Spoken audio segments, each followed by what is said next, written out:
আজ তোমাদের কাছে চকলেট কেকের রেসিপি নিয়ে চলে এসেছি, যেটা আমি উইদাউট ওভেন বানিয়েছি। প্রথমে 2 কাপ ময়দাতে 1 চামচ কফি পাউডার দিয়ে দিলাম 5 চামচ কোকো পাউডার। এখানে আনসুইটেন্ড কোকো পাউডার নিয়েছি। এখানে 2 চামচ বেকিং পাউডার দিচ্ছি আর 1 চামচ বেকিং সোডা দেব। দেব মিল্ক পাউডার। সব কিছুকে একসাথে আমি ছেঁকে নেব। ছেঁকে নেওয়াটা খুবই জরুরি, নাহলে লাম্পস থেকে যাবে ব্যাটারে। আমি ড্রাই ইনগ্রিডিয়েন্টসগুলোকে সাইড করে দেব। একটা পাত্রে নিয়ে নেব 1 কাপ গুঁড়ো চিনি, 1 কাপ দই আর হাফ কাপ তেল। বাটার ব্যবহারও করতে পারেন। ক্ষেত্রে বাটারটা রুম টেম্পারেচারে হওয়া দরকার। আর দিয়ে দেবো 1 চামচ ভ্যানিলা এসেন্স। কিছুকে একসাথে মিক্স করে নেব।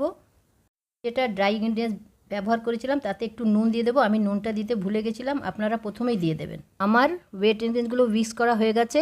এবার আমি ড্রাই ইনগ্রিডিয়েন্টসগুলো দিয়ে দেবো। ওটাকে আমি ব্যাচে দেব, 3টে ব্যাচে দেব। ভালো করে কাট অ্যান্ড ফোল্ড মেথডে ওটাকে আমি মিশিয়ে নেব।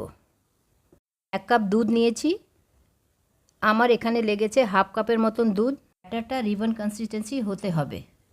যতটা দুধ আপনার লাগবে আপনি ততটা ব্যবহার করবেন। ব্যাটারটা আমি মোল্ডে ঢেলে দেব। মোল্ডটাকে আমি ভালো করে অয়েল দিয়ে গ্রিস করে রেখেছিলাম। 1 কাপ থেকে এতটা দুধ বেঁচে গেছে।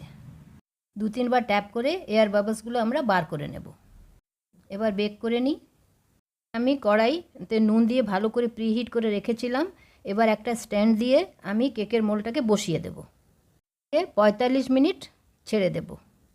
মিনিটে ভালো করে বেক হয়ে গেলে রেডি আমাদের চকলেট কেক।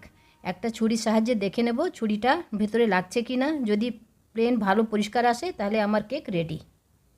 ভিডিওটা ভালো লেগে থাকলে লাইক, শেয়ার, ফলো, সাবস্ক্রাইব করতে ভুলবেন না।